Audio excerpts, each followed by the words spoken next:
What are the dangers of pushing pawns too early? Have you ever wondered why some players hesitate to push their pawns right at the start of a chess game?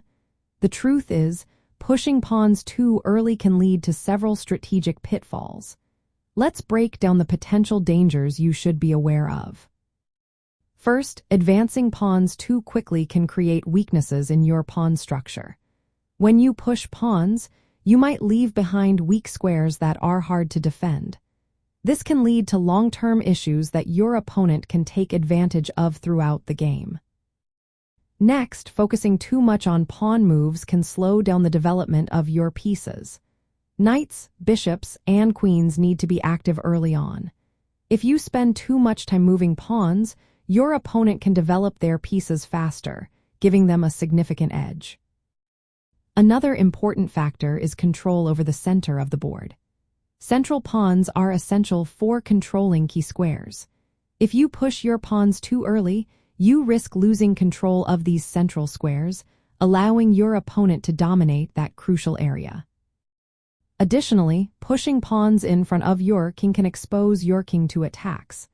This can weaken your kingside defense and make it more challenging to castle safely, which is vital for keeping your king secure.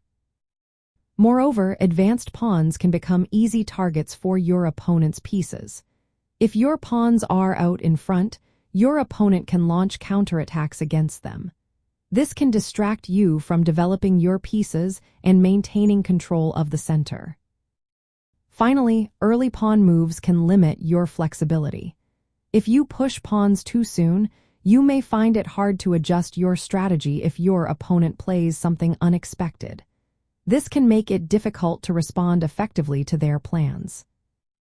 In the context of pawn structure imbalances, pushing pawns too early can lead to structural weaknesses that your opponent can exploit. For example, if you push pawns on one side of the board, your opponent might attack those pawns or use them as targets for counterplay. To avoid these pitfalls, it is essential to balance your pawn moves with piece development and control over the center. While there are times when pushing pawns early can be beneficial, it is generally safer to develop your pieces first. This way, you can use your pawns to support your overall strategy without creating unnecessary weaknesses.